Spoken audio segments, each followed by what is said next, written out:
And Bangladesh on edge as the tribunal will today deliver its verdict in a case against former deposed Premier Sheikh Hasina, who's now living in exile in New Delhi. She's accused of crimes against humanity during last year's anti-government protests in which more than 1,400 people were killed. She denies the charges and says they're politically motivated. But to talk more on the ramifications of that verdict, we are joined by Michael Kugelman. He's a South Asia analyst, and he is joining us this morning. So, Michael, what do you see as the most likely outcome later today, and how to play out on the streets and inside the state? There's a very good chance that the ruling will go against Sheikh Hasina. There's a lot of speculation that she'll actually be sentenced to death. Now, of course, she's in India, as was noted before, so that really wouldn't have much of a direct impact on her. But this is a very important issue for Bangladesh politics, and there are a lot of political parties and factions that are jockeying for influence and power in advance of the elections. One thing that unites them, even though they're very divided on many other things, is their support for justice for the hundreds of people, 1,400 according to UN investigations, that were killed in the violent crackdown that was overseen by Hasina and her security forces last summer. So a lot at stake here, and hopefully it'll be a calm day in Bangladesh, even though it's obviously a very heated situation now. Michael, by all accounts, was Sheikh Hasina given a fair and transparent trial by the International Crimes Tribunal? Is there any reason to question the impartiality of the court? Well, I mean, of course, Sheikh Hasina and her supporters claim that the whole thing is a sham, but I have no reason to believe that there's any questions about the credibility of this process. It played out over a long period of time. This is not a case of rushing to justice, so to speak. I mean, this has been something that's been in play for many months. So my own view as an analyst is that this was a very credible process, meaning that the verdict should be seen as one that's credible, even though clearly there are many people that will not agree with it, and especially if it goes against Hasina, that includes her and all of her supporters. Michael, the verdict is one thing. The other issue, of course, is the ban on the Awami League party, her son, saying it should be lifted, warning of violence if that doesn't happen. The interim government, we know, says it has no plans to do that. So I'm wondering, is there any wiggle room? I mean, what's going to be needed for the Awami League to return to politics in Bangladesh? Any chance at all? Well, I think there's a very small chance. The position of the interim government is that the Awami League, including Sheikh Hasina, have been unwilling to not only apologize for, but even acknowledge their brutalities in their crackdown against the peaceful protesters last year. And the view of the interim government is, given that it's not right, and it's simply shouldn't be the case that the party have the opportunity to contest elections, given that it's taken this rejectionist position. Sheikh Hasina is a lightning rod. I mean, she's been in India since the day she left Bangladesh in August of 2024. But she could make us an online speech from India, and that could trigger violent responses. And this actually happened at one point earlier this year. So it's just a very delicate situation for sure.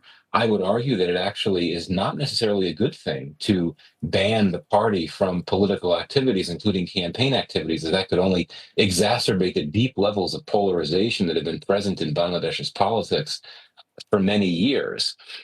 But at the same time, there's already an indication that the party or its supporters and its members would try to disrupt the upcoming election campaign just because they know that they can't be a part of it. So they're going to try to stir trouble. And indeed, in recent days, as we got closer to the day of this verdict in this court case, there have been dozens of bombings and arson attacks, small scale, but nonetheless, many of them across Dhaka. And there's good reason to think that those are supporters of the of Hasina taking out their frustration and anger as the day arrives for a verdict that will likely not go in her favor. Yeah, speaking of that referendum on reform and elections planned for February, Michael, will a conclusive legal outcome today help clear the way for a more stable democratic transition, or are we looking at a more of a political turmoil and deepening uncertainty in the country? Well, I mean, I think the verdict will be helpful in terms of national reconciliation for much of the political class and much of the country, because as I said before, so many people in Bangladesh wanted this legal process to take place. But assuming the verdict goes against Hasina, you're going to have a lot of angry supporters of hers. And despite what happened last year, this is a very large party, the Awami League. It's got a very large base, so she retained significant levels of support. So I do fear that the chances of violence, not only in the next few days, but also in the coming weeks as we get closer to the February election, the chances of violence could well intensify because this verdict will, clearly intensify the polarization and the tensions within the political environment right now. So, Michael, just very quickly, the Awami League is still a potent force with the ability to disrupt life in the country and block the elections? Oh, I think so. I mean, this is one of the oldest political parties in Bangladesh. It retains a strong base, and even though many of the leaders have left the country or gone into hiding, you've still got a lot of folks that are loyal to the party. And the fear is that they will indeed try to undercut the election by staging attacks on campaigning. But I think that a useful signpost will be the next few days, right? I mean, if we don't see as much violence as is feared, maybe that would portend for better and more peaceful days leading up to the election in the coming months. Okay, and Michael, we know that India is sheltering Hasina while maintaining ties with the interim government. How sustainable is that position for New Delhi, and what does India really stand to lose or gain, depending on the verdict?